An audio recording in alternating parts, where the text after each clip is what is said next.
What's up, everyone? Welcome to YouTube and welcome back to the show. Before we get started, I'd like to introduce our sponsor for today's episode.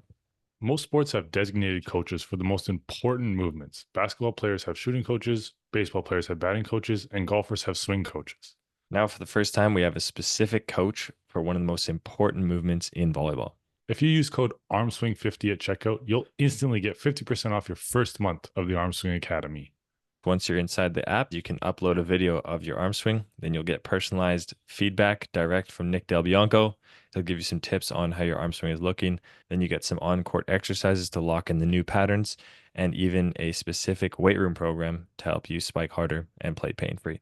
If you're not sold yet and you just want to test it out, all you got to do is follow the link in the description of this episode or our Instagram bio and sign up for the 7-day free trial. Then use code ARMSWING50 at checkout and get 50% off the first month after the trial. What's up, everyone? Welcome back to the show. Today we're doing a 2024 recap episode. You're wrapped 2024. Yeah, there you go. Yeah. Happy New Year, everybody. We had 28 episodes, 11 guests. Mattia stopped playing and started coaching. Aaron joined a new program, and I moved to France. So a lot has happened this year, and we're going to go through it all a little bit. Tia, do you have any New Year's resolutions before we get started?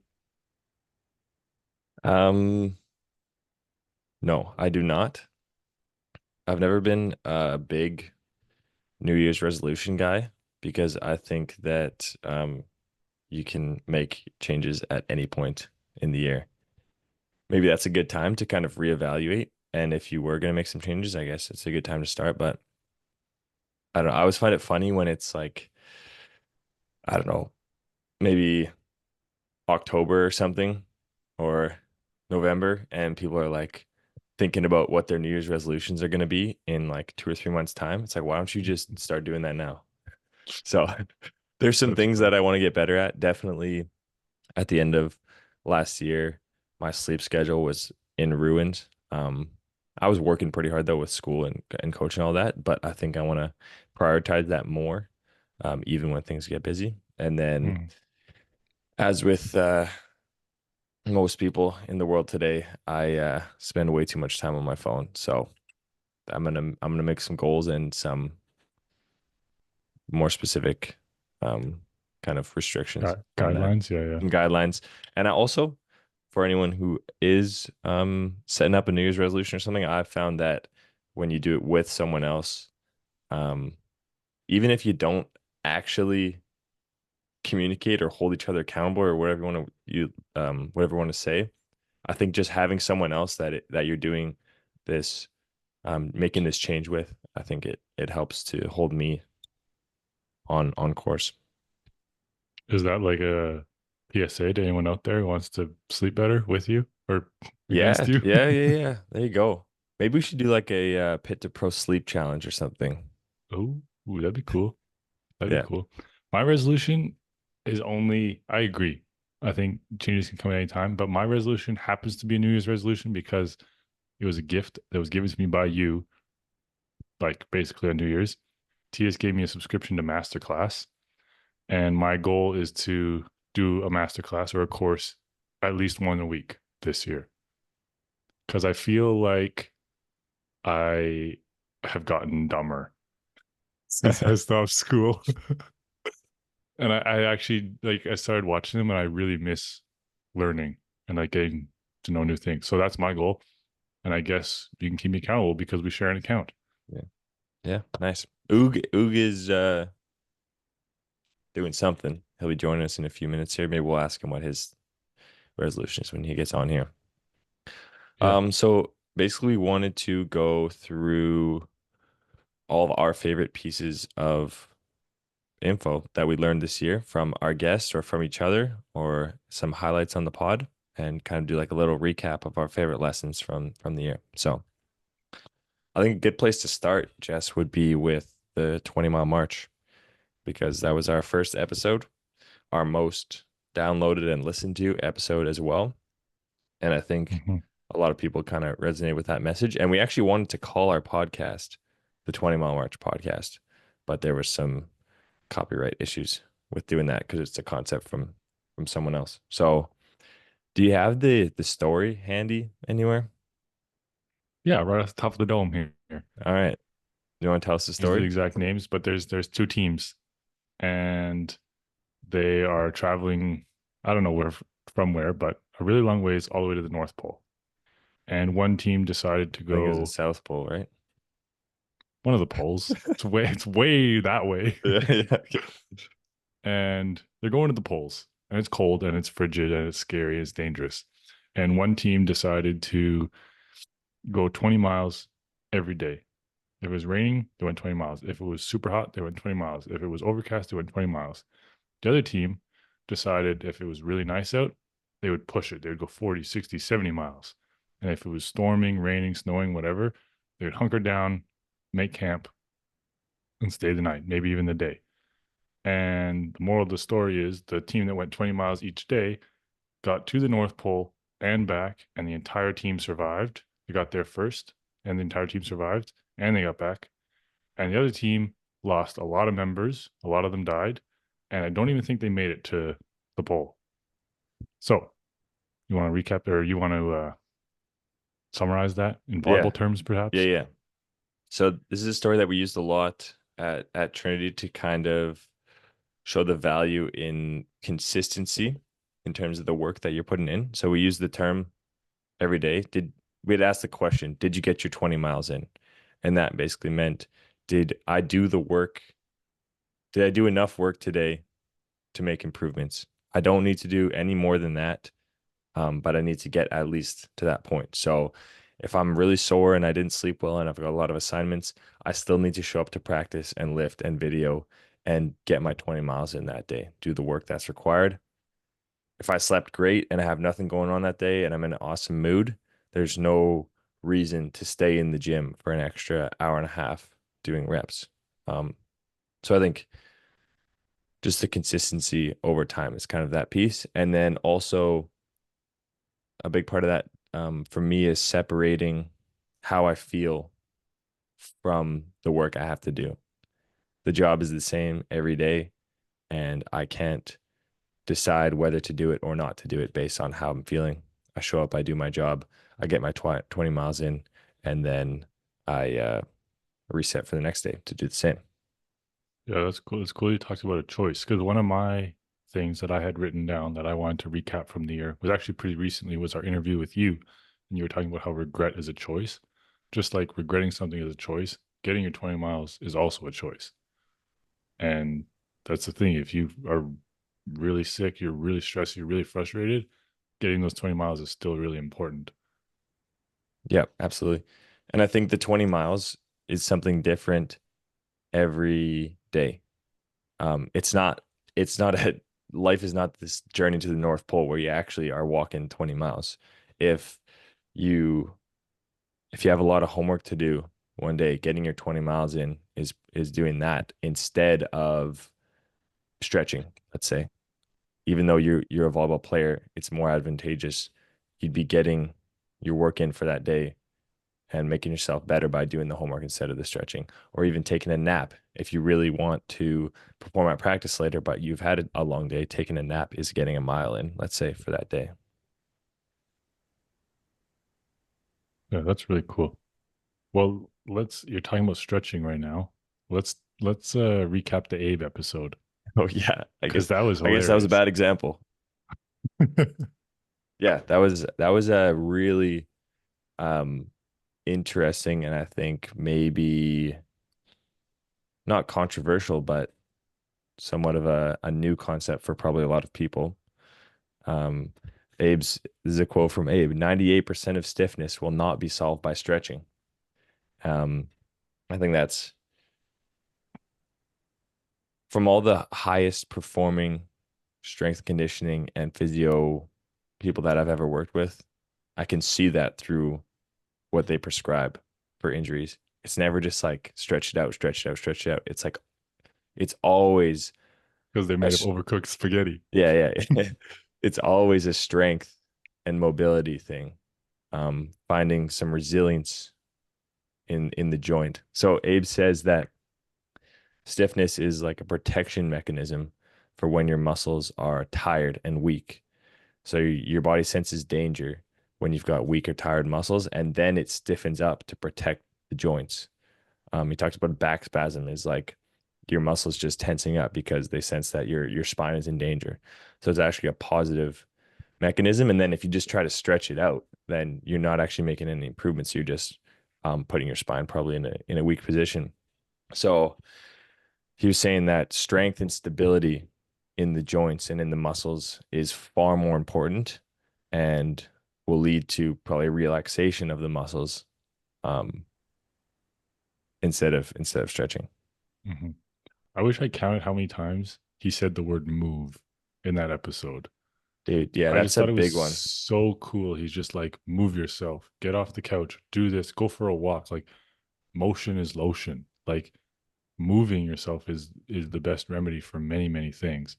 The one thing that stuck out for me was the when we were talking about anti-inflammatories and Advil. And ever since that conversation, I've really noticed how abused it is Mm. in youth, recreational, even high level sports, really. Maybe not the NBA and stuff, but even pro volleyball. Like it's the I don't know what you call it, the magic pill, but it's really doing more damage than good. Well, yeah, we talked about pain a little bit in that episode. I don't remember the details exactly off the top of my head, but pain is like also a positive mechanism, just like Mm, stiffness. Like your body is telling you something. So you need to learn to respond appropriately instead of just masking that. yeah. Um, yeah. Oog, welcome. Hey guys. Oh, Um, what's up, Big Yeti? you got any New Year's resolutions, Oog? Oh, honestly, no. I want to stop eating out as much. So I want to cook more. I think Is that's my big one. Is that a health resolution or a financial resolution? Definitely both. But I don't know, I have a lot of meat in the freezer that needs to get eaten, and sometimes it's just easier for me to like go to Tim Hortons before an early serving pass, but I should just cook freaking eggs and whatever, Eggs but and I moose. don't. And moose. And I'm gonna stop buying coffee financially. So I just bought like a 1 pound tub of instant coffee, which I'm really excited about. Gets the job done. Yeah, nice to you. Yep. I want to hear quickly about your guys' time in LA. Actually, that could take a while. We don't have a whole lot of time. I want you guys quickly to tell me what is the biggest difference right now between Canadian volleyball and American volleyball, and why did the Canadian teams win 0 sets in the tournament? Oh, you guys won one. Well, when we played Stanford, we won one. Okay, why did the Canadian teams win 1 set in that tournament in Long Beach a couple days ago? Well, in the tournament, we actually won zero. So, Yeah, that was an yeah, exhibition match. The Stanford one. exhibition went. So, yeah, It's hard to know, dude. You can't yeah, pinpoint one thing. I think they were better than us at everything. every skill. Yeah. Um, I don't know exactly where that stems from. I think it's also cyclical. Like sometimes Canadian teams are equal or better than the Americans. Maybe they have a down year or we have a down year, and depends where guys are in their career too. If it's fourth, fifth years. Another big thing is the international rule. Mm. Um, like for example, Long Beach, I think they have one American on the floor. Oh, Because really? there's no restrictions on internationals. So that's a Um, we had the same amount of Americans as they did on the floor. Um, so that's a factor. But I think it should be motivating for Canadians that at this moment in time, the American teams are significantly Much better better. at volleyball than us. Yeah. Like we came home well, and had one of the best practices we've had. Just like focus wise yesterday. And I think that's just a testament to like it's easy to know when you've been beat. And it wasn't they're just all phases of the game better or just higher performing at it. So That's cool. Well, okay, this is a good segue into one of our other guests, Kofi, played at UCLA, but he's from Canada. What do you remember from that episode? For me, I remember the one time where I was a little bit shocked was when he was talking about his club years and he was saying how much he sucked, basically, that he was really bad at volleyball, that his team wasn't great either. And my question was, oh, it must have been really difficult for you wanting to be great at volleyball, but not being very good. And his response was, honestly, it was super easy. And I was like, oh, well, cool. And then he kind of just went on to explain how much of a positive impact his coach and the culture that his coach was able to create had on him and his experience, and how excited he was to go to practice and to play and to learn every single day because of what his coach did for him. So I think that was really, really cool for myself now being in a coaching position, that I have the capability to deliver that to my players, making sure that they are having the time of their lives, no matter what our performance or what our level is like. And then also, probably the most common theme on our podcast so far has been having fun and finding out how you have fun. And I think that's a cool example. Well, I wrote down a quote from one of our Q&A episodes that Oog, you said when you were talking about how like there were times when you didn't think you were enough and being you is enough. And then you said, I think it's just important to surround yourself with people who want to support you. And I thought that was like so powerful because you have a choice with who you surround yourself with and who you go to for information. I think that's exactly why Kofi loved it so much. It was so easy for him because everyone on that team, coach, staff, players, they all were having fun. They were all supporting each other. They were all going towards the same goal with the same mindset, having fun. mhm. And talking about environments here, Jess, do you want to talk about the empathetic environment? Well, that was a story with Adam, right? Yeah, I think that one hit home with a lot of people. Yeah. It meant a lot to me when I said it, and I think it means even more to me now that I've been on many more teams, playing at a much more serious level, and empathy is few and far between. And I think just really having that empathetic perspective that someone is always going through something is so vital to success. And when you know or when you feel that someone isn't empathetic, even if it's not towards me, if I can feel that someone isn't being empathetic to someone else on the team or to the coach, it really irks me the wrong way because it's just such a easy thing to do to take a breath and to be like, maybe there's something else going on. Like, like there's so many things going on in everyone's lives. And I think even Brett talked about that. Didn't he say something Yeah. about, what did he say? Yeah. Well, we were talking about personal values, and I think he said kindness was one of his. And he Yeah, said yeah. it's Right. And always then worth he it said, for me to yeah, take the time to think about the situation before reacting. yeah, yeah. And I think that is a really hard skill to master, the taking the time. But and even if you have empathy after the fact, then shoot them a text. Be like, hey, I noticed something was off. Like, oh, hey, like when that person said that thing, like, I noticed you kind of shied away. Like, are you okay? Whatever. Empathy doesn't have to be right in the moment because some people don't work that way. But how many times have you like gone home from practice, had dinner, you're hanging out with your teammates, and then one guy's like, "Oh man, I feel bad for so and so today." Well, yeah, okay, then text him, call him, send him a message. Like that happens so rarely. We just have these side conversations where it's like, "Oh man, did you see John today? Like, did you see Bob? Like, why was he so quiet? Why was he so angry?" Go find out. Go see if he's okay. And I think that creating those empathetic environments builds trust.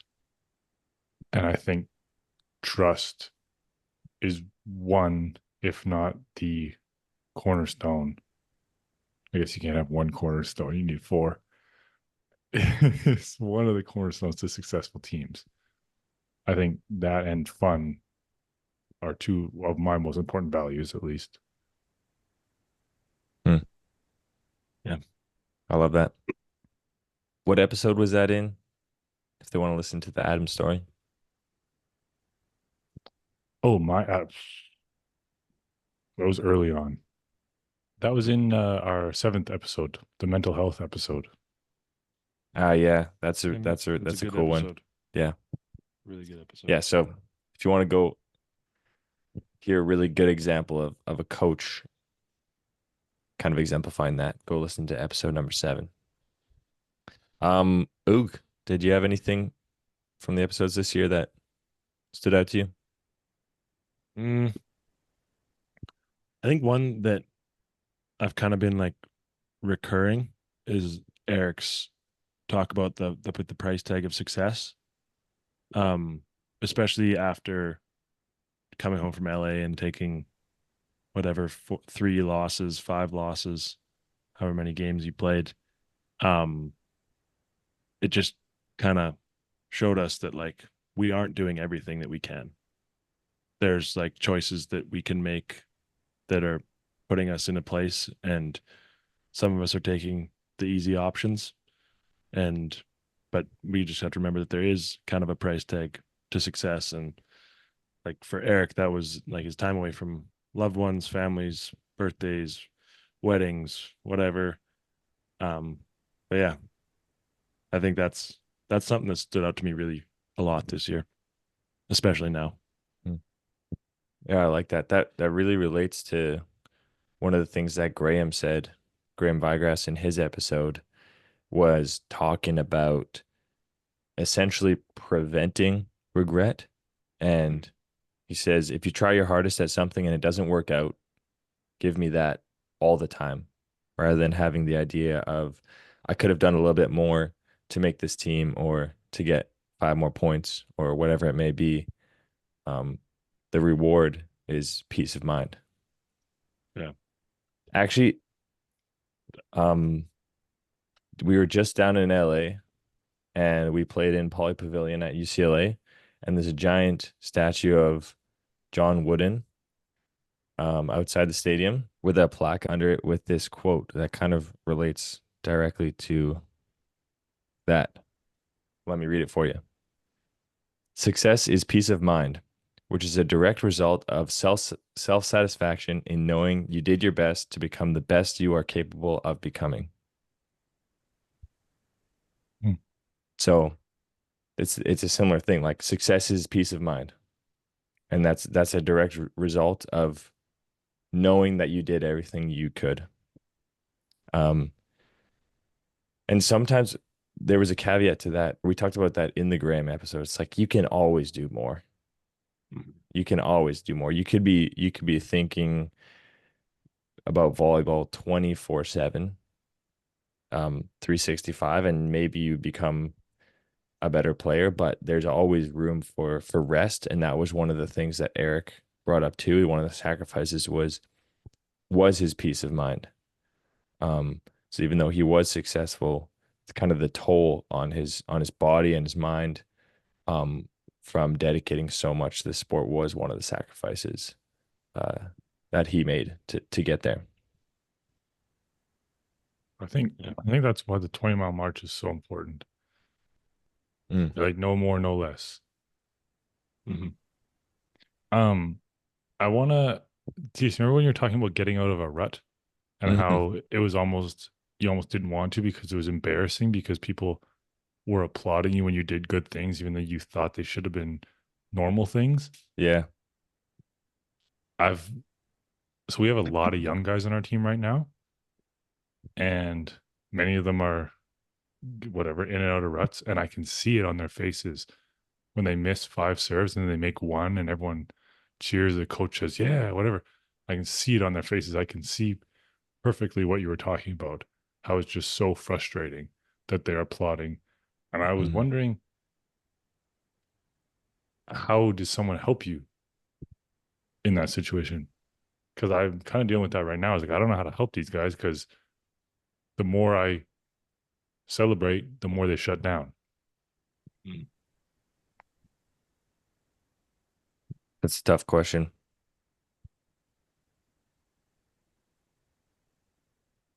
I think it comes from, I don't know what you can do, but I think for myself, I had to mature a little bit and become a little bit more selfless. And as you've said a bunch before, place the needs of the team above my own. I think it's kind of a selfish reaction to react that way when you know your teammates are trying to support you, but it hurts your ego, so you shut down more. I think it's completely natural, but I think there's growth that can be had there for those athletes, and I know I need to learn that, and I think no one's immune to that. But I guess too, hearing you say that, like that's part of the process. Like that's part of the journey is going through those ruts and learning how to get out of them. Yeah, and I You know, think like understanding that there there's always a possibility that you'll fall into another rut, and unless you're I can Kevin Tilly, unless you're Kevin because Tilly. that guy is invincible to Yeah, anything. yeah, but I can also pretty much guarantee that you'll get out. Yeah. Um, so I think kind of an acceptance of the flow of being a high performer. Sometimes you feel fantastic, you're on top of the world, you feel like you will never make another error in your life. You'll never miss another cut or anything like that ever again. And then other times, I've had times where I felt like I might never make another serve in my life, you know? And that sucks. But I think zoom out, it's never as good as you think, it's never as bad as you think. And another quote, this too shall pass. That people use that in the bad times, right? This too shall pass. But it's the same thing for the good times. Like Mm. enjoy it while you're there, but likely that's not going to last forever. Well, that's we've talked about journaling a bunch on the podcast too, and that's exactly why I believe journaling in good times and bad times is equally as valuable. So that when you are having those bad times, you remember and you can see your writing how the good times were, and that you can do it, and you have that belief in yourself. Yeah, You got absolutely. quick question on that. Have you guys ever been in a rut and watched video of when you weren't in a rut to get out of a rut? Be like, oh, I can actually do this, or like, I remember how to pass. I think that's one of the like I do that all the time. It's like I whatever last week couldn't pass, and I just watched video for like 15 minutes of me passing balls, and I was like, okay, yeah. Remind yourself that it's possible. Yeah, I do that. I mean, it definitely depends on like what kind of learner you are. If you're a visual learner, that's super helpful. If you're an auditory learner, maybe you ask a coach to like remind or give you reminders in your ear or whatever. Yeah. But I think it definitely depends on what kind of learner you are. Actually, talking about what kind of learner you are, that kind of relates to the love languages. TS, I love that Mm-hmm. when you're talking about finding the love languages of your teammates. Yeah. That was like second episode or something, right? Maybe Yeah, yeah, third. that Early was on. early. Yeah, Early on. What was my point there? Finding, oh yeah, it was because it was about. Well, yeah, you the go. teammates and team dynamics or whatever. Yeah, yeah, Yeah, okay. I think, well, each person in whatever romantic context has these love languages that they respond to. And it's likely that whatever kind of support someone gives is the kind of support that they would want to receive as well, because we know ourselves well. And so, for example, if I'm a gift guy, like I love receiving gifts, then I'll be likely to give gifts instead of taking the time to actually understand what other people want. So I think it can be the same in a team dynamic. You can be aware of how guys interact with each other. That's likely how they want to be interacted with. And um, then you can personalize your interactions and your relationship building with each person. I think that's really important when you're having those like tough conversations.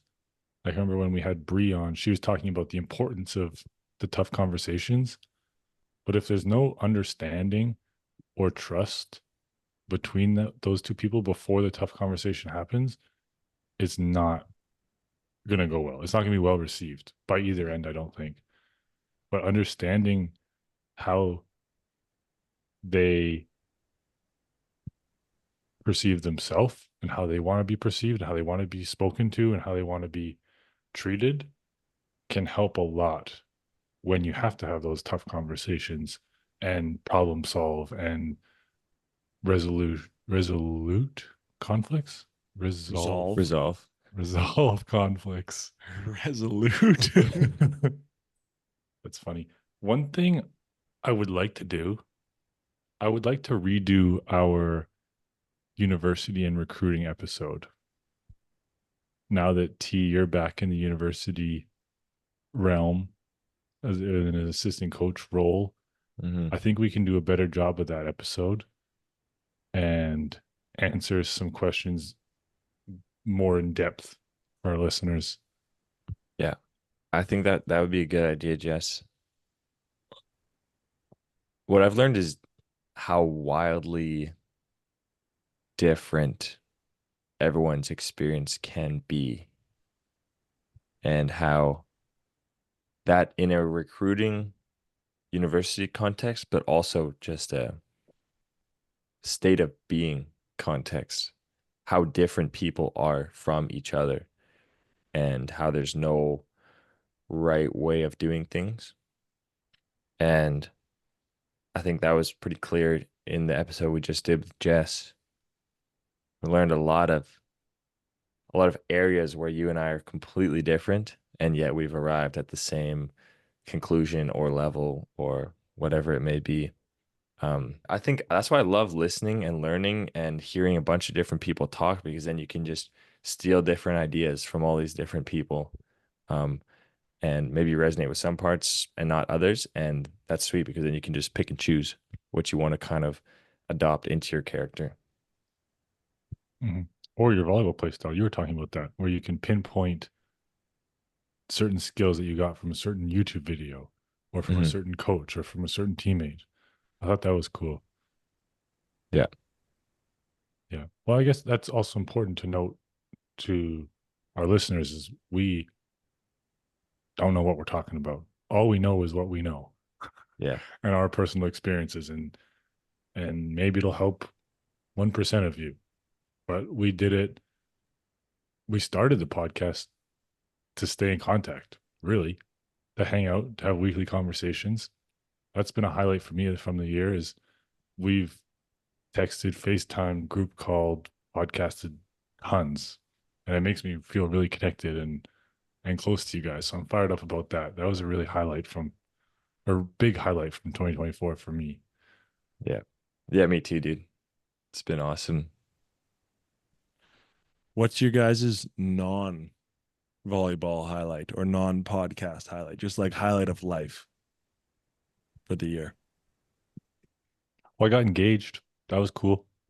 I was gonna say that if that's not your highlight, I don't think Yeah. Well, and I asked you guys to be my best men on the podcast. That actually didn't make it into the episode, but I did ask you guys to be my best man on the podcast. That was exciting for me, even though I'm so Yeah. far away. Felt very close to you guys. No, that's freaking awesome. Dude, this year has been, I was looking back, and this year has been probably one of the most change I've ever experienced in my life.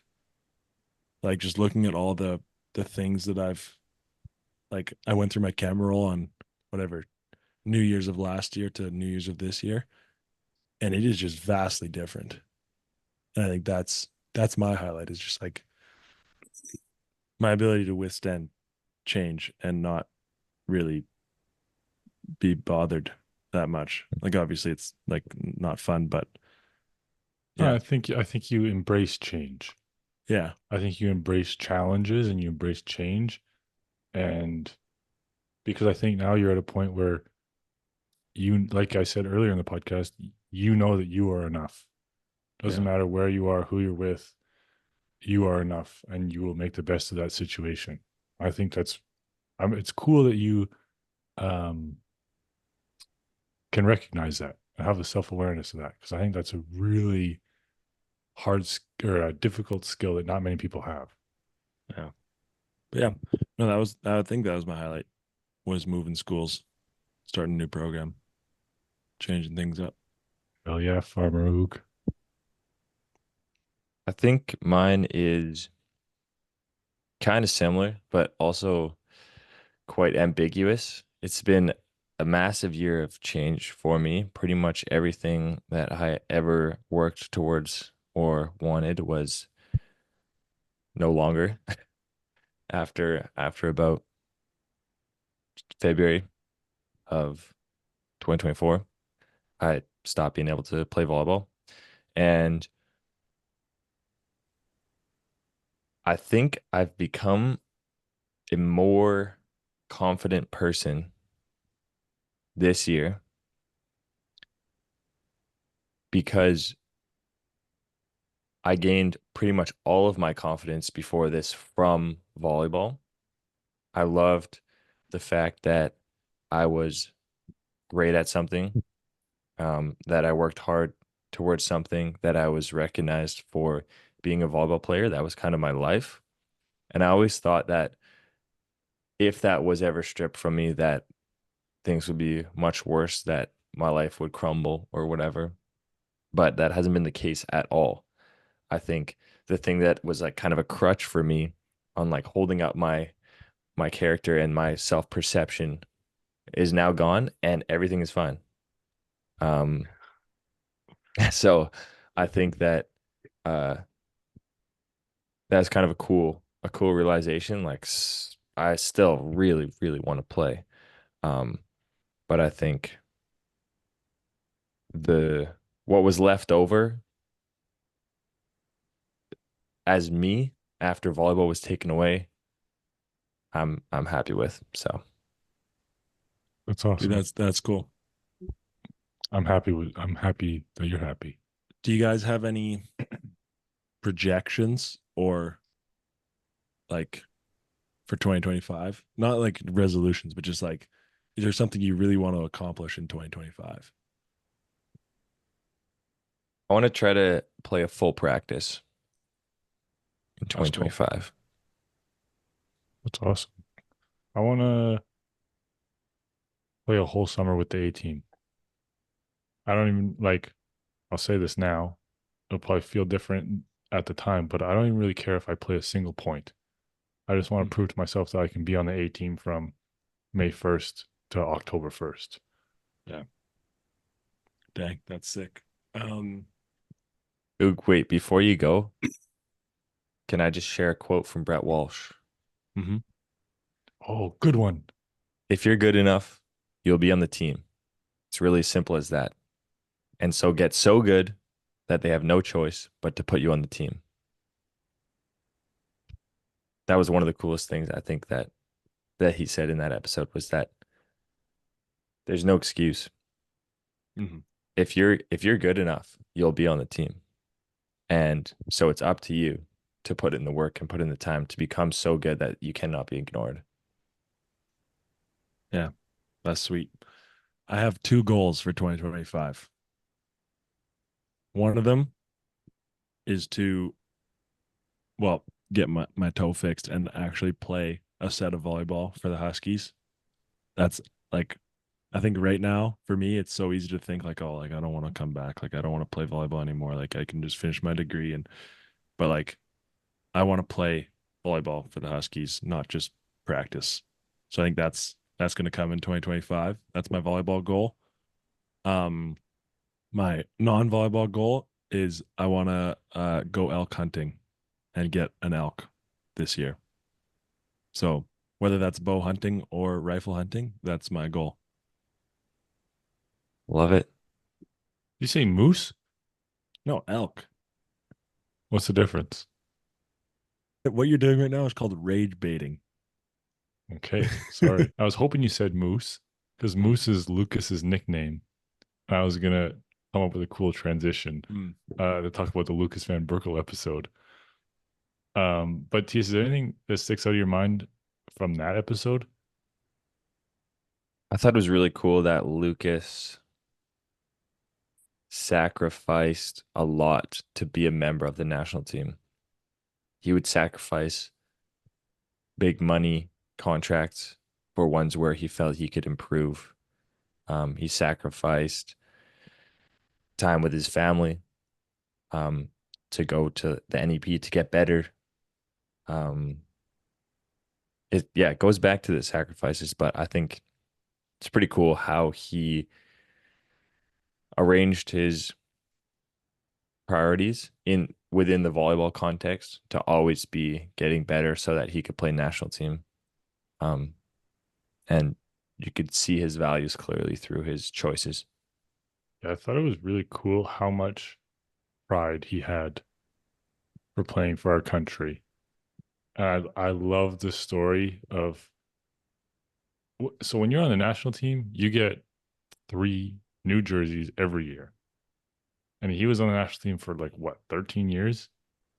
So he had 39, right? I think it was 39? 10 years, Okay, whatever. He 30.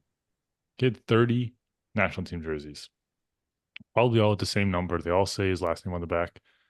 And the national team asked to have one to auction off for the program. And he didn't want to give it to them because he had so much pride for those jerseys with his last name and the maple flag on it, maple leaf flag. He had so much honor. And I thought that was really cool and something we take for granted all the time. And that's one thing. Oh, well, yeah. So the second part to that is he talked about how we have the best job in the world. And he doesn't understand why people complain. Like, Yeah. like, and I was gonna say, I think we don't, or we take playing for our country for granted all the time, and there's always something wrong. There's always something to complain about, but we have the best job in the world, and we're doing it for our country. Like that's every kid's dream almost. I thought that I really liked that episode and that interview with Lucas. I thought he had a really good perspective on balance. Yeah, I agree. Also, shout out to Lucas for having his own microphone. That was huge. That was huge, It was actually. it was a great episode, and it was made better by him having a microphone. I kind of Yeah. want to talk about the Tilly episode in just the freedom to try and to fail and to just do without expectation. And I think he's become such an amazing volleyball player because he's been able to do that for an incredibly long time. But I think we can all kind of steal a bit of that attitude. It was really from that episode, there wasn't a ton of like concrete steps or ideas or anything that anyone could take. It was just like a really cool glimpse into the mind of one of the highest performers in the world. And it was so like simple. He wasn't like he wasn't thinking about much. He's like, the ball comes to me and I put it perfect. That was his passing technique. It's like, okay, come on. Well, that was like when I was planning the episode, I was writing the potential questions, and I was like, oh, we got to ask him if he's ever had self doubt. And he's going to say yes. And all these kids are going to be able to relate to it. It's going to be awesome. I think I had like 6 subsequent questions. And he's like, Nope. nope. Not really. I was like, what? Yeah. Yeah. And that was one of the craziest episodes just because of the like I don't know, his answers were just so brilliantly simple. And I think that kind of is a testament to volleyball as a game itself. It's like we make it really complicated, but it comes to you, you put it perfect. Like Mhm. that's the gist of it. Yeah. In an ideal world, you don't think about anything. Mm-hmm. You just do the skills. And it takes a lot of thinking, a lot of time to learn them. But for a guy at that level and for us who want to get to the highest level, I think that's the goal, is to put so much time and effort and focus into the learning the skills and practicing that you get to that level where you just do it. Yeah. That Uh, reminds me, I have another resolution slash episode highlight. Is Tias, when you were talking, it was the nutrition episode, I think, and you're talking about what gets measured improves. Yeah. So I've started tracking my protein intake, Hmm. and I realized I was like way under the threshold, especially on days off, Mm. like way under.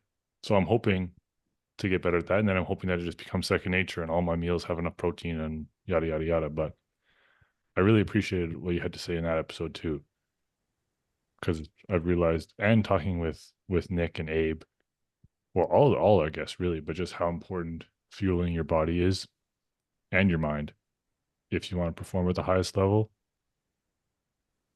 Yeah. Your body's your business.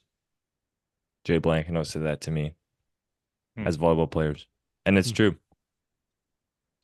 That's what we do. We make money with our bodies. So invest in them. It's a really good point. Well, 2024 was a really good year. Also, I realized we haven't been doing this for a year. I feels like we've been doing this forever. We've only been Yeah. doing it for Yeah. like the 9 months, haven't we? Yeah. I think Yeah. really? I think we I think we started in started in January, like right? No, February. Okay. yeah. So, Yeah. so But 11 months. we got a lot of good episodes planned for everyone in 2025. And as always, ask us your questions in the question box and link in our bio. And we'd be happy to give you our opinion, whether you agree with it or not. That's why we started this. Alrighty. I think that wraps up episode number 29 of the Pitch Bro podcast. Thanks everyone for listening. Signing off.